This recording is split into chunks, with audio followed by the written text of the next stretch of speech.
Here at Power Tips TV, we talk a lot about the business side of the remodeling business. Now, has this ever happened to you? You go to the grocery store and you run into a past client. You know, somebody who loved you when you finished their addition maybe 5, 6, 8 years ago. And they get really excited telling you about the new kitchen they're putting in. And you're thinking to yourself, why the heck didn't they call me?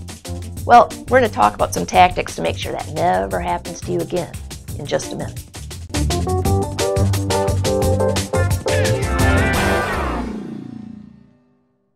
Hi, I'm Victoria Downing and welcome to Power Tips TV.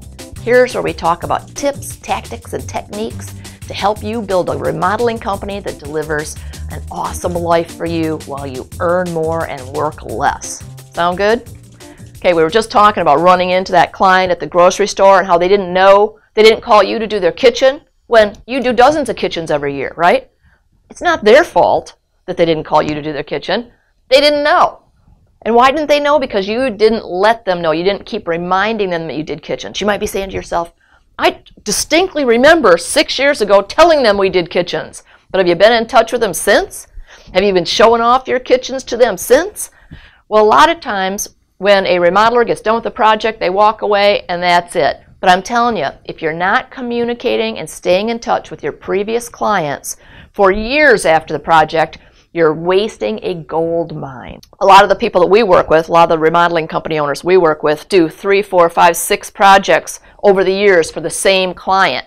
Well, that's one reason, certainly, to stay in touch with these people and to let them know about the services you offer, the wide range of projects you do. So that's one reason, because they're going to buy from you over and over and over again. But another reason is because these people are your source of the best referrals you can ever get. Now, wouldn't you rather sell a new project to a referral lead than somebody who comes in, let's say, off the internet? I would, and I think that you would too. So what are you going to do to stay in front of these clients and maintain what they used to call in the ad agency, top of mind awareness? What are you going to do? Email newsletter. I'd suggest you do it monthly. If you don't have the wherewithal and the resources to do a newsletter internally, you can purchase a service or you can work with a consultant or a marketing company to do it for you. I'd reach out to people every month at least with talk about new employees, new projects you're doing. I would thank people who had sent you testimonials already. Give them a big shout out in your newsletter. But let them know all the different types of work you do so they remember this when it comes up either at neighborhood gathering or when they're planning it for themselves. I would invite them to different events that are happening in the community. Let's say you're going to be at a trade show, right? Beautiful booth, all decked out. Invite your previous clients to come and participate and hang out even at the booth. There was one remodeler that I knew out of Milwaukee. He invited a whole bunch of his past clients to come to his booth at the home show. They were so excited, he gave them all company shirts to wear. They were lined up at the booth doing all the selling for him. He was sitting in the back of the booth just sort of watching it all happen, and they did all the selling for him as they talked to their friends and neighbors who were walking by. Send unique mailings. I was talking to somebody the other day about sending a May Day mailing or an April 1st mailing or this is an oldie but a goodie. There was a company that sent out Halloween greetings and it said, remodeling can be a real trick, but it's a treat working with you. I'm Raymond Massey, and I have a special message for senior citizens.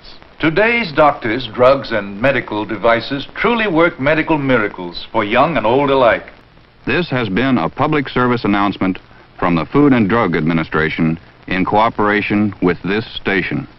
A little corny, but, you know, it works. And how many other Halloween cards do you get, right? None. It's the only one out there. Call your previous clients. You might even have somebody in your office. Pick up the phone. Maybe you set a goal to reach out to 4 or 5 or 6 of your past clients every week. Just pick up the phone and touch base. More often than not, that little call is going to breed more jobs and more referrals. So those are just a few tips on how to stay in front of those previous clients. Now, if you've got some things that you're using now, I'd love to hear about them. So please, in the comment box below, share away. And for the rest of you, go see what other people are doing and share yours too. It's all about helping everybody rise to the higher levels of success. Now, if this is your first time here, I hope you subscribe to Power Tips TV. And also for everybody, please please visit remodelersadvantage.com and become a member of our community where there's tons of resources that's all about remodeling, remodelers, and building a strong, profitable business. See you next week.